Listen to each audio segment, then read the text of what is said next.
মানুষ আজকে বিবাহকে ইবাদত মনে করে না।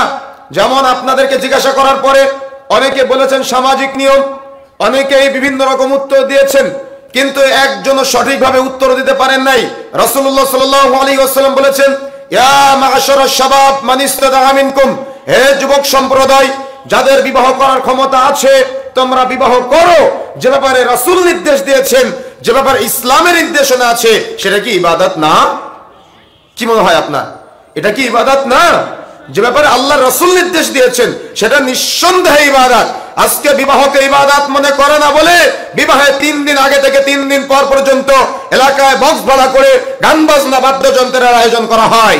বিবাহকে ইবাদত মনে করে না বিধায় বিবাহের 2 দিন আগে গায়ে হলুদ, গান বাজনা, নষ্টামি, নোংরামির আয়োজন করা হয়। বিবাহকে ইবাদত মনে করে না বিধায় আজকে বিবাহের মধ্যে গালিখিরের নামে নোংরামির আয়োজন করা হয়। বিবাহকে ইবাদত মনে করে না বিধায় বিবাহের মধ্যে নারী পুরুষের অবাধ মেলামেশার আয়োজন করা হয়। বিবাহকে মানুষ ইবাদত মনে করে না বিধায় আজকে বিবাহের মধ্যে যত প্রকার অশ্লীলতা, বেহায়াপনা, খালাতো ভাই, মামাতো ভাই, খালাতো বোন, মামাতো বোনের নামে নোংরামি, নষ্টামি, আজকে গোসলের আয়োজনের নামে বেহাল্লাপনার আয়োজন করা হয়। কেন? এরা বিবাহকে ইবাদত মনে করে না। যেদিন বিবাহের দিন তারিখ নির্ধারিত হয় তার 10 দিন আগে থেকে 10 দিন পর পর্যন্ত এলাকার মানুষ ঘুমাতে পারে না, বক্স ভাড়া করে গান বাজনা বাদ্যযন্ত্রের আয়োজন করা হয়। কেন? রমজান মাসে সিয়াম পালনের সময় কি আপনি গান বাজনা বাজান? মসজিদে নামাজ পড়ার সময় কি আপনি গান বাজনা বাজান? আপনি বাজান না কেন? এটাকে ইবাদত মনে করেন তাই। কিন্তু বিবাহকে তো আপনি ইবাদতই মনে করেন না, যার কারণে যাবতীয় নোংরামির আপনি স্থান করে দিয়েছেন। অথচ রাসূলুল্লাহ সাল্লাল্লাহু আলাইহি ওয়াসাল্লাম বলেছেন, ইয়া মা'শারাশ শাবাব মান ইসতাতা'a মিনকুম, হে যুবক সম্প্রদায়, যাদের বিবাহ করার ক্ষমতা আছে তোমরা বিবাহ করো। কিন্তু আজকে দুঃখজনক হলো সত্য যে যুবক যুবতীদেরকে বিবাহ না দিয়ে বাড়িতে বসিয়ে রাখে ইনকামের আশায়, মেয়েদেরকে বাড়িতে বসিয়ে রাখে তাদেরকে চাকরির আশায়, বিবাহ দিতে চায় না। অথচ মেয়েটা আরেকটা ছেলের সাথে পার্কে গিয়ে গল্পে প্রেমে আলাপনে লিপ্ত হয়, ছেলেটা আরেকটা মেয়ের সাথে প্রেমে আলাপনে লিপ্ত হয়। তাহলে তার কি চরিত্র নষ্ট হচ্ছে না? বাবা মা যারা আছেন, আপনার ছেলের চরিত্র নষ্ট হওয়া বা আপনার ছেলের চরিত্র ঠিক করা বড় বিষয়, নাকি আপনার ছেলের দিনদারিতা, আপনার ছেলের পরহেজগারিতা, আপনার ছেলের তাকওয়ার প্রতি গুরুত্ব দেওয়া বড় বিষয়? চরিত্র নষ্ট হয়ে যাচ্ছে, আপনি সেদিকে খেয়াল করেন না। আপনার ছেলের রিজিকের চিন্তায় আপনি আপনার ছেলেকে বিয়ে দিচ্ছেন না। কেন? আপনার দাদার বিয়ে হয়েছিল কয় বছর বয়সে? আপনার নানার বিয়ে হয়েছিল কয় বছর বয়সে? আপনার নানির বিয়ে হয়েছিল কয় বছর বয়সে? তারা কি না খেয়ে মরে গিয়েছে নাকি? তাহলে আপনি আপনার ছেলেকে বিয়ে দিচ্ছেন না কেন? আপনি আপনার মেয়েটাকে বিয়ে দিচ্ছেন না কেন? বিয়ে না দিয়ে তাকে বাড়িতে বসিয়ে রেখে কেন? আপনার ছেলেটা কি ফেরেশতা? সে কি গোপন পাপ হয় না? মনে রাখার চেষ্টা করবেন। অত্র প্রশ্ন থেকে আমরা যে উত্তর পাই লাজনাত দায়মা 2 নম্বর খণ্ডের 117 নম্বর পৃষ্ঠার মধ্যে বিস্তারিত আলোচনা। আমি শুধুমাত্র সংক্ষেপে আপনাদেরকে পয়েন্টগুলো স্মরণ করে দিচ্ছি।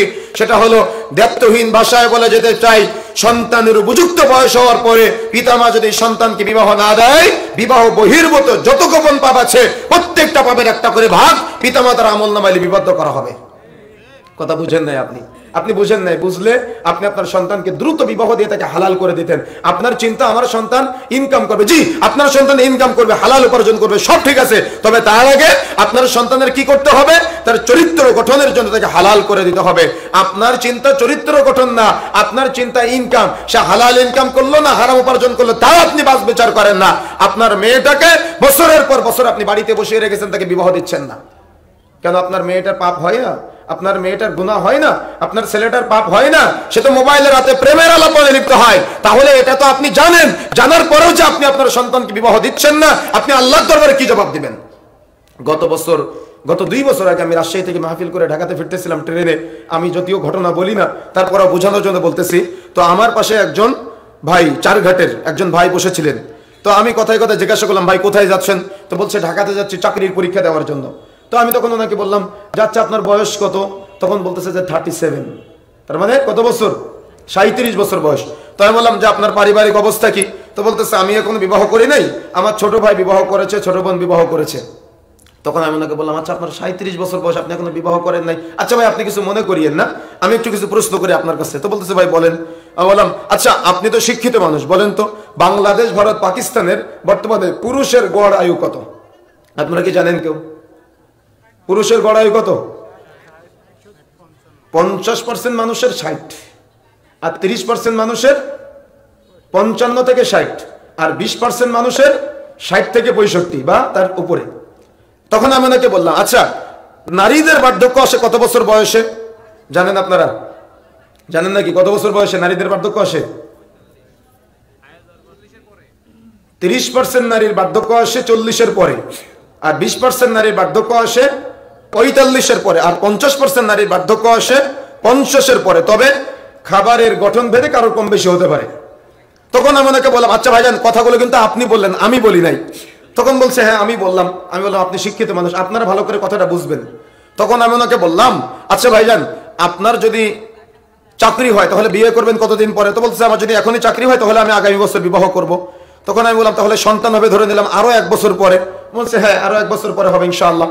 তখন আমি ওনাকে বললাম, আচ্ছা আপনার সন্তানের বয়স যখন 20 বছর হবে তখন আপনার বয়স কত হবে? তখন বলতেছে, আমার যদি 40 বছর বয়সে সন্তান হয় তো আমার বয়স তখন হবে 60। আর আমি বললাম যে আপনার স্ত্রীর বয়স কত হবে? তো বলতেছে, আমার তো কম বয়সে মেয়ের সাথে বিয়ে দিবে না, তো আমার স্ত্রীর বয়স যদি 30 হয় তাহলে আমার সন্তানের বয়স যখন 20 হবে তখন আমার স্ত্রীর বয়স হবে 50। তখন আমি ওনাকে বললাম, আচ্ছা ভাইজান আপনি কিছু মনে করিয়েন না, আমি বাংলা ভাষায় আপনাকে একটা কথা বলি। তার মানে আপনিও হয়ে যাচ্ছেন বুড়া আর আপনার স্ত্রী হয়ে যাচ্ছে বুড়ি, আর আপনার সন্তানের বয়স কত? মাত্র কত? মাত্র 20 বছর। তখন আমি বললাম, ভাইজান আপনি 37 বছর বয়সে ইনকাম করতে পারেন না, উপার্জন করতে পারেন না, তো আপনার এখান থেকে আরো 20 বছর পর আধুনিক যুগে আপনার এই 20 বছর বয়সে সন্তানকে উপার্জন করতে পারবে? তখন উনি বলতেছে, ভাই এভাবে তো ভেবে দেখি নাই কোনো সময়। তখন আমি ওনাকে বললাম, যখনই আপনি ইসলামের বিরোধিতা করবেন, যখনই আপনি ইসলামের বাহিরে যাবেন, তখন আপনি পদে পদে বাধাগ্রস্ত হবেন। এই 20 বছর বয়সে ছেলেটা ইনকাম করতে পারবে না, উপার্জন করতে পারবে না, তখন বাবা মার বৃদ্ধ বয়সে কষ্ট হবে। হয় বাবা মা ইনকাম করে সন্তানকে খাওয়াবে, না হয় এই সন্তান অন্য কোনো পন্থায় চলে যাবে। কেন? ও শরীয়ত থেকে মানে নাই, ও সুন্নাহ পদ্ধতি মানে নাই। এজন্য মনে রাখার চেষ্টা করবেন। একটু আগে শেখ যেমন বলছিলেন, আকিকা দেওয়া পিতামাতার একটা অন্যতম দায়িত্ব, সন্তানের উপরে কর্তব্য, সেম মনে রাখার চেষ্টা করবেন। উত্তম জায়গায় পাত্রস্থ করা এটা হলো পিতামাতার অন্যতম একটি দায়িত্ব। পিতামাতা যদি এ ব্যাপারে গাফেলতি করে তাহলে পিতামাতা অবশ্যই আল্লাহর দরবারে জবাবদিহিতার কাঠগড়ায় দাঁড়াতে হবে। কেন? আপনার সন্তানের চরিত্র গঠন করার জন্য আল্লাহ রাব্বুল আলামিন আপনাকে একটা ব্রেন দিয়েছেন, আল্লাহ রাব্বুল আলামিন আপনাকে একটা বিবেক দিয়েছেন, চিন্তা শক্তি দিয়েছেন, কিন্তু আপনি এটা কাজে লাগাতে পারেন নাই। আপনার সন্তানকে বিবাহ দিয়ে আপনি হালাল করে দিতে পারেন নাই। এখন আসেন, বিবাহ তো হচ্ছে আমাদের সমাজে, বিবাহ তো হচ্ছে, কিন্তু বিবাহ যে হচ্ছে একেবারে সুন্নাহ পদ্ধতির বিবাহকে পুরো উল্টে দেওয়া হয়েছে। সুন্নাহ পদ্ধতির বিবাহটাকে পুরাটাই জাহেলিয়াতে রূপান্তরিত করা হয়েছে। এটা যে ইবাদত, এটা বলতেও লজ্জা লাগে। এ মানুষ জানেও না, বলতে তো লজ্জা লাগে, মানুষ জানেও না যে এটা একটা ইবাদত। যদি ইবাদত মনে করতো তাহলে উপযুক্ত বয়সে উত্তম জায়গায় ছেলেকে পাত্রস্থ করত, উপযুক্ত বয়সে উত্তম জায়গায় মেয়েকে পাত্রস্থ করত। এখন আসুন, রাসূলুল্লাহ সাল্লাল্লাহু আলাইহি ওয়াসাল্লাম যে কথা বলেছেন, আল হায়াউ লা ইয়াতি ইল্লা বিখাইর, লজ্জাশীলতা কল্যাণ ছাড়া কিছুই অনায়ন করে না। যেখানে লজ্জা নাই সেখানে কল্যাণ নাই। আপনি মনে করতেছেন যে লজ্জাটা আবার কি জিনিস? লজ্জা হলো গায়রত, লজ্জা হলো ব্যক্তিত্ব। যেখানে লজ্জা আছে সেখানে কল্যাণ আছে, যেখানে লজ্জা নাই সেখানে কল্যাণ নাই। আর এজন্য পিতামাতাকে প্রথমে অগ্রগামী ভূমিকা পালন করতে হবে সন্তানকে আদর্শিত করার মাধ্যমে। যখন আপনি একটা আদর্শিত সন্তান গঠন করতে পারবেন তখন আদর্শিত জায়গায় পাত্রস্থ করতে পারবেন। এখন আদর্শিত জায়গায় আপনার মেয়েকে বিবাহ দিবেন কিভাবে, বা আপনার ছেলেকে আপনি বিবাহ দিবেন কিভাবে, চিন্তা আসতে পারে না? কথা বুঝেন না মনে হয়। মেয়ে দেখার পর্ব এবং ছেলে দেখার পর্ব আমাদের সমাজে প্রচলিত সিস্টেম আছে। বিশেষ করে আপনাদের এলাকায় আছে কি জানি না, তবে আমাদের খুলনা সাতক্ষীরাতে এ ব্যাপারে প্রচুর আমরা দেখেছি।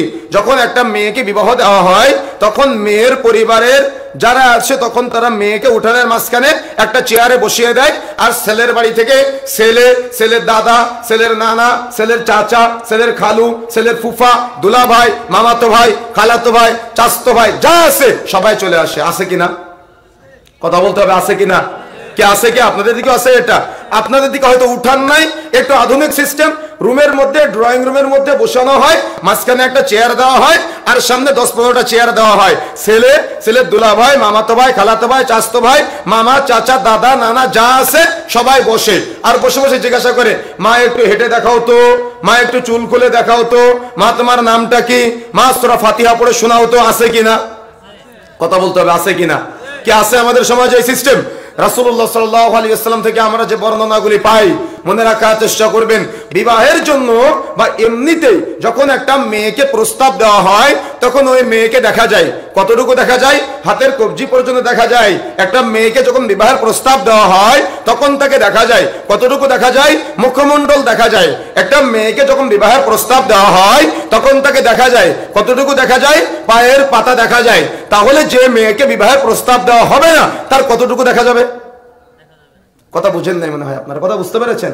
কথা কি নতুন মনে হচ্ছে? কথা বুঝেন নাই? একটা মেয়েকে বিবাহের প্রস্তাব দিলে তাকে দেখা যায়, কতটুকু দেখা যায়, হাতের কবজি পর্যন্ত দেখা যায়, পায়ের পাতা দেখা যায়, আর মুখমণ্ডল দেখা যায়। তাহলে যে মেয়েকে বিবাহের প্রস্তাব দেওয়া হবে না, যে মেয়েটা পর্দা করবে, তার কতটুকু দেখা যাবে? কিছুই দেখা যাবে না।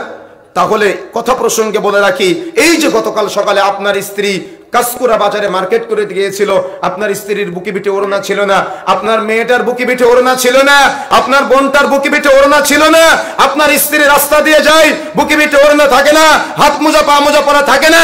রাসূলুল্লাহ সাল্লাল্লাহু আলাইহি ওয়াসাল্লাম বলেছেন, সালাসাতুন কাল হারামাল্লাহু আলাইহিমুল জান্নাহ, তিন শ্রেণীর ব্যক্তির উপরে জান্নাত হারাম, আল্লাহ রাসূল হারাম করে দিয়েছেন। তার মধ্যে 3 নম্বরটা হচ্ছে দাইয়ুস। দাইয়ুসকে আল্লাযী কুররু ফি আহলিল খাবাস, যে তার পরিবারে পর্দা চালু রাখে না তার উপরে জান্নাত হারাম। আজকে উত্তর খান দক্ষিণ খানে আপনারা আহলে হাদিস মজলিস নিয়ে বসে আছেন, 38টা আহলে হাদিস সেজে বসে আছেন, শুধুমাত্র মনে করতেছেন বুকে হাত বাঁধলাম, রফুল ইয়াদাইন করলাম, আর জোরে আমিন বললাম, আর আমি আহলে হাদিস হয়ে গেলাম। আহলে হাদিস এত সস্তা নাকি? আহলে হাদিস এত সহজ নাকি? ইমাম শাফি রাহিমাহুল্লাহ বলেছেন, ইযা রাআইতু রাজুলান মিনা সাহাবিল হাদিস ফাকান্নি রাআইতু নবিয়্য সাল্লাল্লাহু আলাইহি ওয়াসাল্লাম হাইয়া, আমি যখন কোন আহলে হাদিসকে দেখি তখন আমি যেন স্বয়ং রাসূলের আদর্শকে জীবন্ত দেখি। সুবহানাল্লাহ। তার মানে যতদিন পর্যন্ত মুখে দাড়ি না রাখতে পারবেন ততদিন পর্যন্ত নিজেকে আহলে হাদিস দাবি করবেন না, যতদিন পর্যন্ত সিগারেট ছাড়তে না পারবেন ততদিন পর্যন্ত নিজেকে আহলে হাদিস দাবি করবেন না, যতদিন পর্যন্ত সুদের লেনদেন ছাড়তে না পারবেন ততদিন পর্যন্ত নিজেকে আহলে হাদিস দাবি করবেন না, যতদিন পর্যন্ত ঘুষের লেনদেন ছাড়তে না পারবেন ততদিন পর্যন্ত নিজেকে আহলে হাদিস দাবি করবেন না, যতদিন পর্যন্ত মোবাইলে প্রেমের আলাপন ছাড়তে না পারবেন ততদিন পর্যন্ত নিজেকে আহলে হাদিস দাবি করবেন না, যতদিন পর্যন্ত সিগারেট ছাড়তে না পারবেন ততদিন পর্যন্ত নিজেকে আহলে হাদিস দাবি করবেন না, যতদিন পর্যন্ত জর্দা ছাড়তে না পারবেন ততদিন পর্যন্ত নিজেকে আহলে হাদিস পরিচয় দিয়ে আহলে হাদিস নামের কলঙ্কিত করার চেষ্টা করবেন না। কথা বুঝেন নাই আপনি? আপনি কথা বুঝেন নাই। যদি আপনি কথা বুঝতেন তাহলে আপনি কথা মানতেন। তার মানে আহলে হাদিস হতে সস্তা না, আহলে হাদিস হতে হবে জীবনের সার্বিক ক্ষেত্রে পবিত্র কোরআন এবং সহিহ সুন্নাহকে আপনার জীবনে, আপনার পারিবারিক জীবনে আমলে বাস্তবায়ন করার জন্য। এটার নামই হলো আহলে হাদিস, এটার নামই হলো মুহাম্মাদি, এটার নামই হলো সালাফি। কিন্তু আপনি নাম কস্তা আহলে হাদিস, বুকে হাত বেঁধে আহলে হাদিস হয়েছেন, রফুল ইয়াদাইন করে আহলে হাদিস হয়েছেন, আসলে আপনি প্রকৃত আহলে হাদিস হতে পারেন নাই। এজন্য আজকে বলে যাচ্ছি, আগামীকাল সকাল থেকে আপনার স্ত্রী যেন হাত মোজা পা না পরে বাড়ির বাইরে না যায়, আগামীকাল সকাল থেকে যেন আপনার মেয়েটা পা মোজা না পরে বাড়ির বাইরে না যায়, আগামীকাল সকাল থেকে যেন আপনার বোন মুখমণ্ডল না ঢেকে বাড়ির বাইরে না যায়। কেন? যত মানুষ আপনার মেয়েটার চেহারা দেখবে তত মানুষ আপনার মেয়ের বিবাহের প্রস্তাব দিতে পারে, যত যুবকের পিতা আপনার মেয়েকে দেখবে তত যুবকের পিতা আপনার মেয়েকে বিয়ের প্রস্তাব দিতে পারে, যত যুবকের বন্ধু আপনার মেয়েকে দেখবে তত যুবকের বন্ধু আপনার মেয়েকে বিয়ের প্রস্তাব দিতে পারে। তাহলে আপনি কতজনের সামনে আপনার মেয়েটাকে উন্মুক্ত করে দিলেন? কথা বুঝেন না মানে? আপনি কথা বুঝতে পেরেছেন? আমার কথা বোঝা যাচ্ছে? তাহলে আপনি আপনার মেয়েটাকে কতজনের সামনে উন্মুক্ত করলেন? আপনি কি চিন্তা করেন নাই? আপনি কি ভাবেন নাই? আপনি কি গবেষণা করেন নাই? আপনাকে লজ্জাবোধ কাজ করে না যে এতগুলো গুরুত্বপূর্ণ কথা আল্লাহ রাসূল বলেছেন আপনার উপরে জান্নাত হারাম হয়ে যাবে যদি আপনার পরিবারে আপনি পর্দা চালু করতে না পারেন। কিন্তু আপনি বিবাহ করেছেন, আপনি এখনো পর্যন্ত আপনার স্ত্রী পরিচালনার ক্ষমতা, দক্ষতা অর্জন করতে পারেন নাই। তো বিয়ে করতে বলেছে কে? বিয়ে করে মোটরসাইকেলের পিছনে বেপরদায় ঘুরিয়ে নিয়ে বেড়ানোর নাম কি বিয়ে করে? বিয়ে করার ক্ষমতা কি মনে হয় আপনার? বিবাহ করে বেপরদায় বিউটি পার্লার থেকে সাজুগুজু করিয়ে নিয়ে এসে স্ত্রীকে রাস্তায় রাস্তায় দেখানো, এটার নাম কি বিয়ে? এটার নাম কি পুরুষত্ব? এটার নাম কি পুরুষের ক্ষমতা? এটার নাম কি বিবাহ করার ক্ষমতা? যদি আল্লাহ আপনার কাছে জিজ্ঞাসা করে আপনি কি জবাব দিবেন আপনার রবের কাছে?